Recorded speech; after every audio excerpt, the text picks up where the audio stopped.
ሰላም። ጥርሳችሁ በተለያየ አክሲደንት ወይም ደግሞ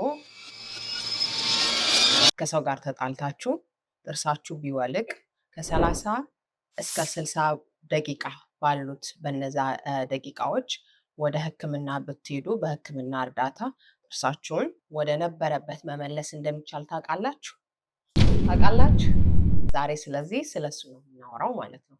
እነዚህን የመሳሰሉ ከጥርስ ጋር የተገናኙ ቶፒኮችን የምናወራበት ቻናል ነው። ሚስቴሪየስ ቪው ይባላል። ሰብስክራይብ ካላደረጋችሁ ሰብስክራይብ፣ ኮመንት፣ ሼር አድርጉ። ጥያቄ ካላችሁም ደግሞ መጠየቅ ትችላላችሁ። ኦኬ፣ በእኛ በቴክኒካል ተርሚኖሎጂ ምን ይባላል? አቦሉስድ ቱት ይባላል፣ ወይም ደግሞ ናክድ አውት ቱት፣ የወለቀ ጥርስ ማለት ነው። ያ ማለት መሸረፍ ምናምን አይደለም። ሙሉ ለሙሉ በሆነ አክሲደንት ሊሆን ይችላል የወለቀ ጥርስ ማለት ነው።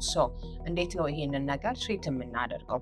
ለምሳሌ ወይ በአክሲደንት ሊሆን ይችላል፣ ወይ ከሰው ጋር ስትጣሉ ጥርሳችሁ ከወለቀ አፋችሁ ውስጥ ካለ የጥርሱን እዚህ ጋር አለ ጥርስ፣ የጥርሱን ክራውኑን ወይም ደግሞ ይሄንን ነጩን ፓርት በመያዝ እዛው አፋችሁ ውስጥ ካለ እሱን ይዛችሁ ወደ ቦታው እዛ ቀዳዳው ላይ ታስገቡታላችሁ። ስሩን በጭራሽ መያዝ የለባችሁ፣ ማለትም ይሄንን ማለት ነው። ምክንያቱም እዚህ ስሩ ላይ የተለያዩ ሴሎች አሉ ጥርሱን በህይወት እንዲቆይ የሚያደርጉት ማለት ነው። እናንተ ስትይዙት፣ በእጃችሁ ስትይዙት ያንን ነገር ስክራብ ታደርጉታላችሁ። እነዛን ሴሎች ስክራብ ታደርጉታላችሁ፣ ትገሉታላችሁ። ያ ማለት ጥርሳችሁ ቫይታል የመሆን ወይም ደግሞ በህይወት የመቆየት ገብቶ እዛ ውስጥ ፋንክሽናል የመሆን ቻንስ የለውም ማለት ነው። ስለዚህ ክራውኑን ትይዙትና ከቻላችሁ እዛው የወለቀበት ቀዳዳ ላይ ትሰኩታላችሁ ማለት ነው። ኦኬ።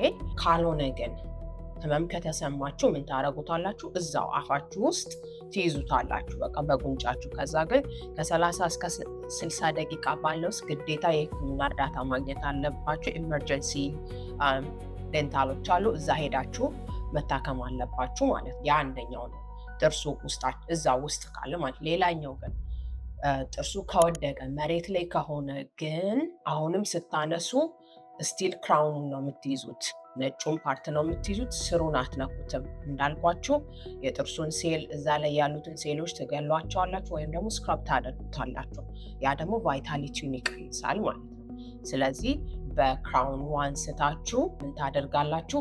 ቆሻሻ ከሆነ ኦፍኮርስ መሬት ላይ ከሆነ ይቆሽሻል፣ በውሃ ላጽዳው እንደዚህ በደንብ እንትን ልበለው ብሎ ይሄ መፈቅፈቅ አያስፈልግም። እንደዛ ከሆነ ስቲል ሴሉን ትገሉታላችሁ ማለት ነው። ስለዚህ በውሃም አታድርጉ። ኢንኬስ ላይ ወተት ከሌላችሁ እና ደግሞ ሳሊን ዋተር ወይም ደግሞ ይሄ ስፔሻል የሆነ ስቴሪላይዚንግ ውሃ ነው፣ እሱ ከሌላችሁ በውሃ ለ10 ሰከንድ ብቻ ሬንስ ማድረግ።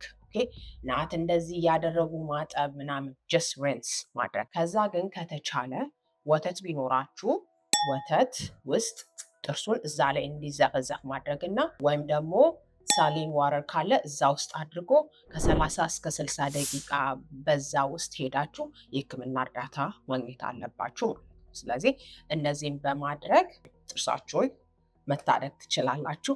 እንደዚህ ስላችሁ ደግሞ የምትደባደቡ ሰዎች ስርዓት ያዙ እና ያንን አድርጉ። ከዛ ሐኪሙ ይነግራቸዋል ላይክ ፕሮሲጀሩን ምናምን። ዩዥሊ ጥርሱ እዛ ላይ ተደርጎ የሚያስፈልገውን ትሪትመንት ካደረጉላችሁ በኋላ ከ1 እስከ 2 ሳምንት ይቆያል ሙሉ ለሙሉ ጥርሱ እዛ ላይ አታች ለመሆን ማለት ነው። ስለዚህ ይህንን በማድረግ ወላቃ ላለመሆን በዚህ መከላከል ትችላላችሁ ማለት ነው። አመሰግናለሁ። ኔክስት ደግሞ በሌላ ቶፒክ እንገናኛለን። ቴንክ ዩ